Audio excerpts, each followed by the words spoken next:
Hello, class. Welcome to Chapter 6. This chapter we're going to talk about nonverbal communication. So last week we talked a little bit about verbal communication, which is exchanging meaning and thoughts using your words. Now we're going to talk primarily of how we exchange thoughts and meanings without using words. And this is going to be one of the more significant parts of communication. If you've ever been in a relationship before with somebody, there might be instances where they sit there and they might get mad and say, "I'm not angry." And they're furrowing their eyeballs and they're slamming their fist and they're grinding their teeth and they're saying, "I'm not angry." Well, verbally they're saying that they're not angry, but if you look at everything else, the nonverbal cues that are associated with that type of message, you'll see that even though their verbal message is one thing, their nonverbal message is saying something completely different. So nonverbal communication is significantly important because we read a lot of nonverbal cues. So we're going to talk through that this week. So this is one of the interesting parts of the semester, and I'm really glad we get to talk about it. So let's start with nonverbal communication. Some of the definition, let's talk about the definition first. So nonverbal communications are behaviors that generate meaning without using words. So just like I said before, verbal communication uses words and nonverbal communication doesn't use words. So how do you get meaning without words? Well, we're going to talk about that today. So functions of nonverbal communication includes creating an impression, identifying and expressing an emotion, defining relationships, establishing power, and deceiving others and detecting deception. So if you look at creating an impression, for example, I don't know if you've ever done a job interview with somebody where you've interviewed them for a job, but I always find it interesting when I go to shake a person's hand, maybe you have too, they give you I call it the dead fish handshake, where there's no life to the hand and your hand's kind of bowed out, or your fingers are facing down and they're kind of lifeless. And on top of that, they don't look you in the eye. I asked my classes this week, what do you think when somebody does that? And they all say, when somebody does that, it means that you can't trust them, or that they're lazy, or they're not a stand-up person. And I said, how interesting, when you come out to greet somebody and they give you a dead fish handshake, they don't sit there and say, well, hey, I'm lazy, I'm not a stand-up person, and you cannot trust me.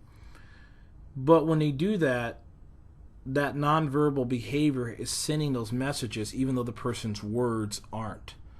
So we really do take a lot from nonverbal communication to create an impression. Identifying and expressing emotions. When you think about that, people say the eyes are the window to your soul. I have some of my other students recall instances where they've done something to disappoint their parents. I know when I was young, I did.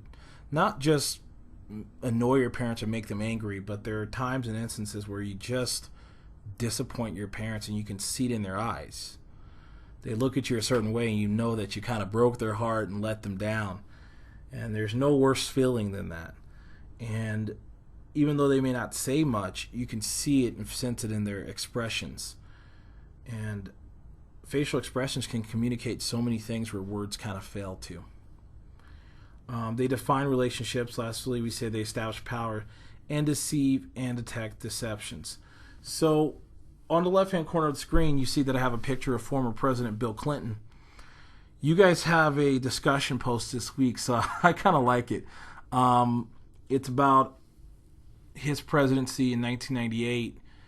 Everything came to a head with his relationship with Monica Lewinsky. And you guys may remember, some of you who are older might remember his denial, right? I did not have relations with that woman. And we all know that he was lying, but there are certain nonverbal telltale signs. And so we call those in communication leakage cues, which are unintentional nonverbal behaviors that may reveal deceptive communication. And there's 3 of them. Okay, you're going to be asked this, so you might want to look it up in your textbook, but there's 3 of them, which is displays of nervousness, signs of negative emotion, and incompetent communication. So in a discussion post, I'm going to ask you what they are. You want to list them. And then when you watch the videos that I have in the discussion post of Clinton, you want to go ahead and look up these specific behaviors that they're talking about under those, in each one of those categories, and see if you can apply any to his denial and his statement. So definitely want to look through that. I think it's kind of a fun, interesting conversation, and I look forward to what you guys are going to contribute on that one, because I always find that interesting, and hopefully so will you. So let's move on. Verbal and nonverbal communication. So nonverbal communication, we have repetitive nonverbal behaviors, visually repeating the meaning of the message. I don't know if you ever have been to a restaurant where somebody is, maybe you're having a drink and somebody else comes into, you meet a friend and they want to have what you're having. So you hold your hand up to the waiter and say, hey, I'll take 2. Well, verbally you said that you'll take 2, right? And then you also held your hand up to repeat the same behavior, or repeat the same message. Complementary nonverbal behaviors are consistent with the message. So when you're excited about something, maybe a friend of yours got a job promotion, you're smiling and you're happy, which also complements the words I'm excited for you. Okay? Compared to if somebody got a job and promotion and you weren't happy for them, but you felt like you had to say it. So you sit there and say, I'm happy for you. And you roll your eyes and your voice is really soft. That doesn't complement your behavior.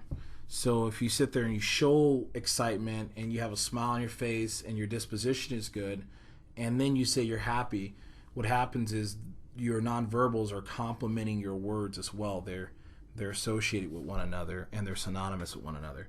And that's what a complementary nonverbal behavior is. Accenting nonverbal behaviors emphasize important elements in a message by highlighting its focus on emotional content. And then we have regulatory nonverbal behaviors, which manage the flow of a conversation. Something as simple as raising your hand in a class to let the instructor know that you're ready to speak. And when that happens to me, I usually point at the student who's raising their hands, which means that they have the floor. So those are regulatory nonverbal behaviors. Nobody really teaches us that outside of elementary school, but we carry on those behaviors still, in how we interact with others to this day. Substituting nonverbal behaviors takes the place of a verbal message. So you'll see this example on a test. Instead of some mothers who tell their kids, hey, you need to be quiet. I've seen mothers before simply put their index finger over their lips and look at their children, and the children know to be quiet. They know what that means. So instead of saying the words, a nonverbal behavior is actually substituting for the words. I've been in classrooms like another example would be when I go into elementary classrooms. At the beginning, the teacher's yelling at not yelling at the student, but she holds up her hand and she counts 1, 2, 3, and the classroom settles down and the kids become quiet. As the semester progresses and the kids are being loud and rambunctious, the teacher will simply stand there and won't say anything, hold her hand up, 1, 2, 3, and she won't say the words, but she'll hold her hands up, and they know because of the nonverbal gesture to be quiet. So it's when you use a nonverbal gesture instead of using words. That's what a substituting nonverbal behavior is. And then there's contradictory nonverbal behaviors, conflict with the meaning of spoken words. So we talked about complementary, basically, which are consistent with the message. So we said, if somebody got a job or a promotion, you'd sit there and smile and say that you're happy for them. And the smile and your facial expressions would confirm your message. A contradictory is the opposite. So you might sit there and say you're happy for them, but you might furrow your eyebrows, you might roll your eyes. So if somebody tells you they got promoted, you're going to be like, oh, geez, that's great. I'm really happy for you. And you're rolling your eyes. And even though you're saying one thing, your verbal behavior is showing something different, which is a contradictory nonverbal message. So those are just some quick examples for these definitions, and I hope they better explain them for you.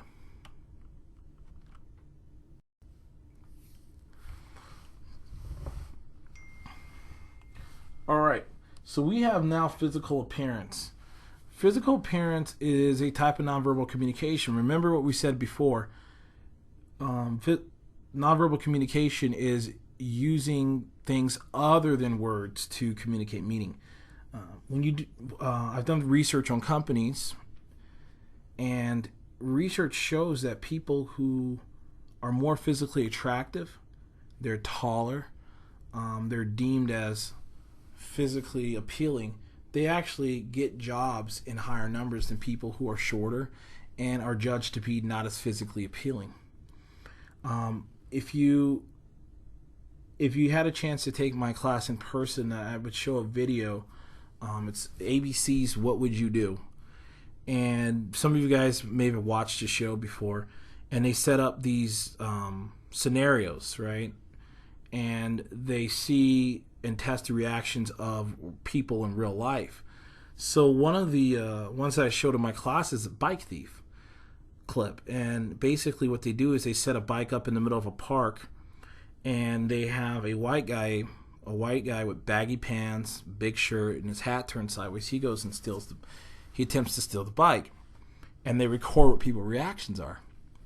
And most people in that situation, they don't really care for it. They think he's not a good person, but nobody really approaches him. Then they replace him with an African American teenager and looking the same way. And a lot of people called the cops, and they were really upset by his actions. And then they replaced the two men with a attractive female.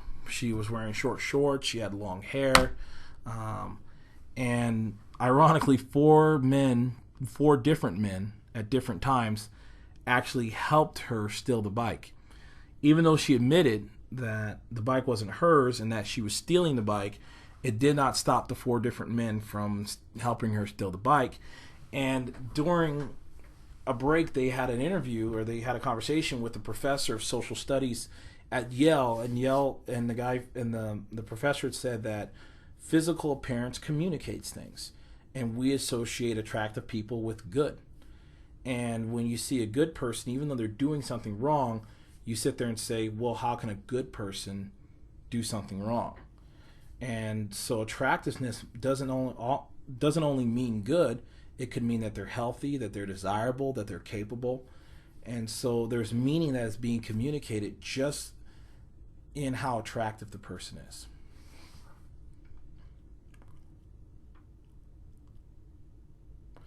There's also gestures, which are body movements that communicate an idea or emotions.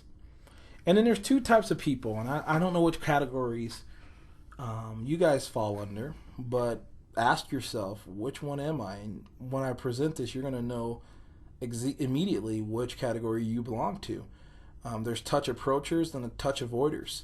So touch approachers are people who are comfortable with touch, and they often initiate touch with others. And then there's also touch avoiders, right? And these people are less comfortable with initiating touch, and they don't like to be touched. So, and it's not one or the other. You can be a combination of the two. Maybe with people you're more comfortable with, you're more of a touch approacher. And people you are unfamiliar with, you don't like to be touched by them. Or you can be all of one, so think about it in your own life. How do you approach touch? Are you a hugger? Are you a touchy-feely type of person? Or are you a person who doesn't prefer really to be touched, with an exception of a few people? Something to really consider.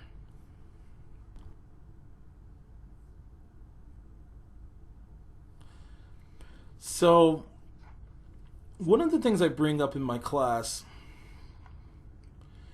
is the ambiguity of nonverbal communication in social sexual interactions. Sounds kind of crazy. I don't know if you're going to find it in this textbook, but I feel compelled to talk to my in-person students about it, and I feel compelled to talk to my online students about it too. And here's what I do is I ask my students some questions. I say, because think about it, in face-to-face interactions, when we use our words, our verbal communication, right? We actually use our words. People still get messages mixed up. Sometimes we miss each other in meaning. It happens. It happens all the time. And if that happens with actual words that we use with each other, think of how ambiguous nonverbal communication can be. And it has some real consequences. It has some real impact in our lives. So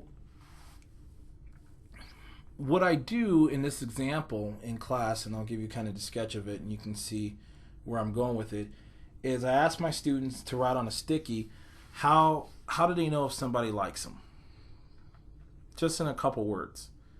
They write it down, and then they post it to the board. And then I ask them, how do you know if somebody is attracted to you? And they give like a 1 or 2 word reply, and then I stick it on the board, or have them stick it on the board. And what I do is I divide up their responses by verbal and nonverbal. And so we look at them, we analyze them, and what we see, I've been doing this for a few years now, is that people write down, whether I ask them if somebody likes them or if somebody's attracted to them, they write down things like they look at you, they smile at you, they flirt with you, they try to get close to you, they touch you. There's all these nonverbal things, and I put 90% of them are nonverbal. I literally put all they're posted under the nonverbal part of the board, and very few of them are verbal, where students will write down, I can tell somebody likes me because they come right up to me and say, I like you. That's very rare that people will sit there and come up to you and say, hey, I like you.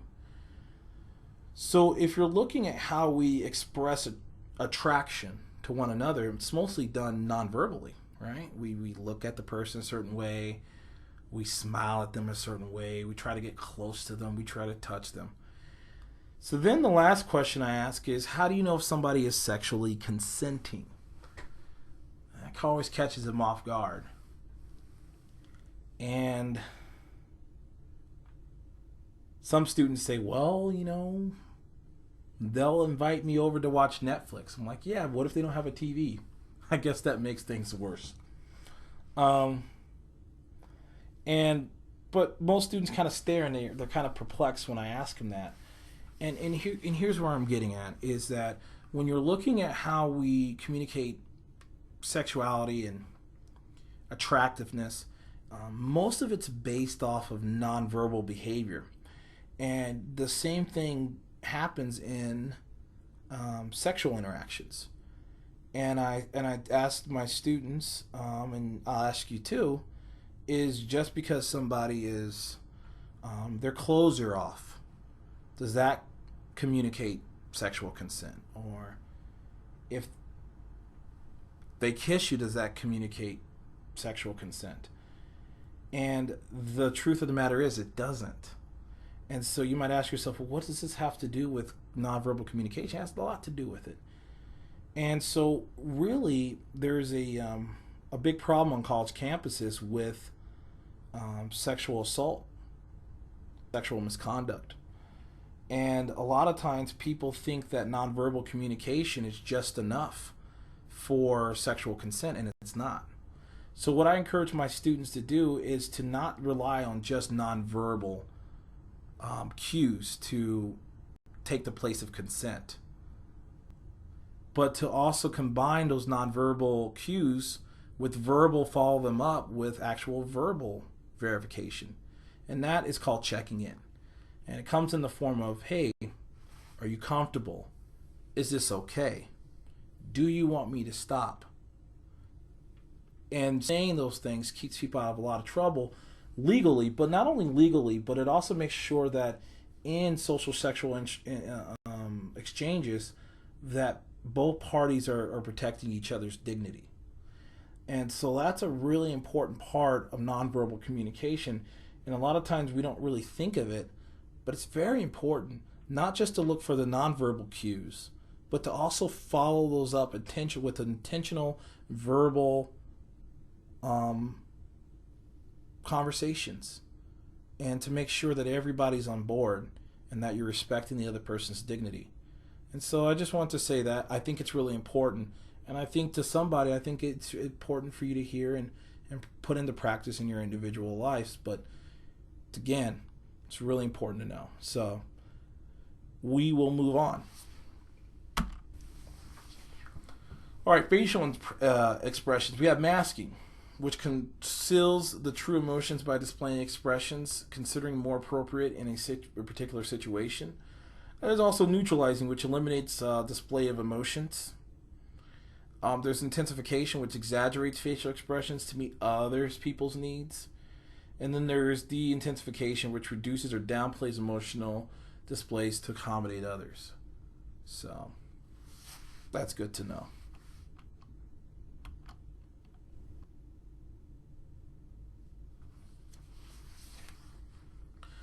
Eye behavior.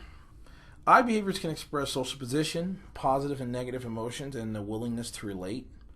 I don't know if you've ever been on the light rail before, but sometimes you'll have instances where people will, I ride it sometimes, and people will come up to me and bug me and ask for money and stuff like that.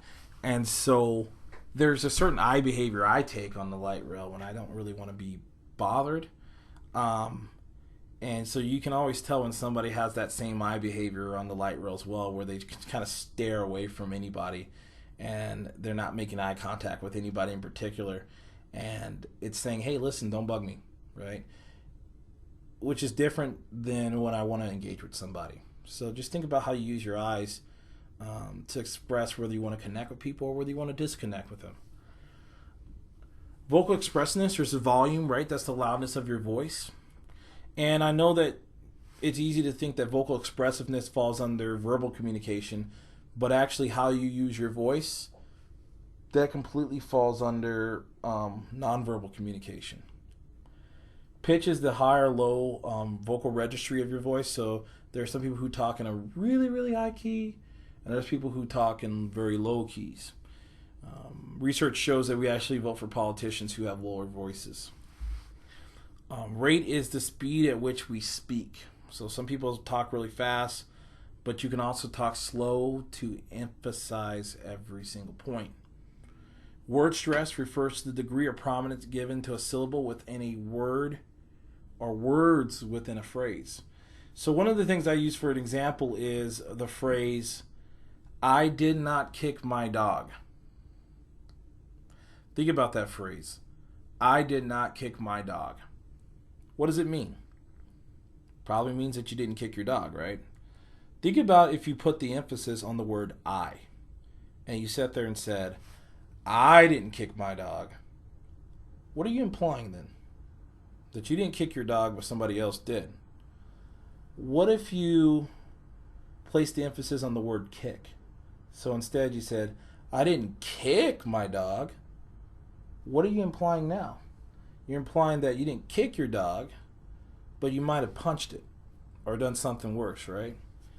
What if you sat there and said, place the emphasis on the word my, and you said, I didn't kick my dog. What are you implying then? You're implying that maybe you didn't kick your dog, but maybe you kicked your best friend's dog. Or what if you sat there and said, place the emphasis on the word dog? So you said, I didn't kick my dog. So what are you implying then? You might be implying that you didn't kick your dog, but you kicked kicked your best friend. So you can see the same sentence changes in implication depending on where you put the word stress, and that's something really important to know and be mindful of. Silence. Let's talk about silence before we leave this one slide. So silence establishes the interpersonal distance. You can collect your thoughts. It shows respect, and it's also useful for modifying behaviors. So I don't know if you've ever been in a situation where somebody brings up a topic that's uncomfortable and it involves you, and you can use silence to kind of show them that they need to drop the subject. Or maybe you've been in a relationship before where they've done something to make you mad, and you just get quiet and you use silence as a way of saying, hey, let's Let's move past this. I'm not okay with this. So silence is something that is very useful in also modifying people's behavior.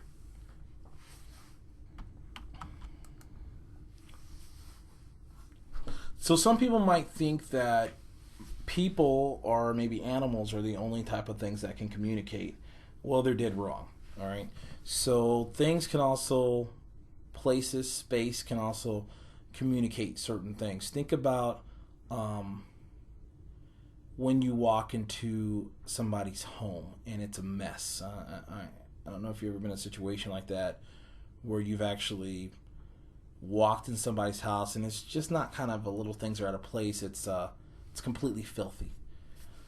That environment, how do you feel? How do you feel about that person? What messages is it sending, the dirty environment? What messages is that filthy environment sending you about that person? All right, that person may not come up and say, I'm a slob, I'm disgusting, I'm filthy. But if you walk into their house and it's really just dirty and filthy, those messages, that environment might be sending you messages and communicating to you where the person's words may not do that.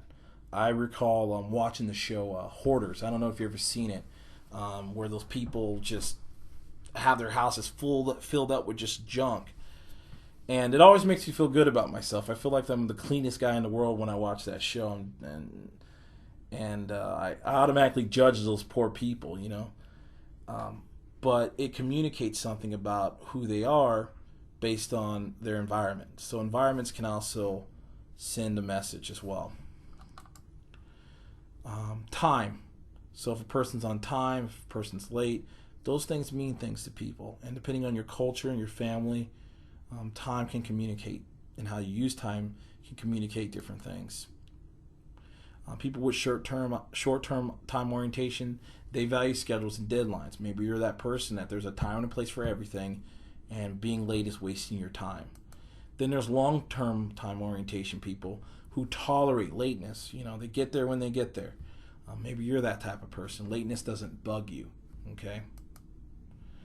And then territoriality, which is a sense of ownership attached to a particular space. So think about it. As humans, we mark our territories, and marking the territories communicate something. As I look down at my left hand, I see that I have a marker, and it is my wedding ring, my wedding band. And so if you think about it, that's a very formal way that we do it in the United States. We use rings, right, to mark territory, showing that we have ownership, or we belong to somebody else.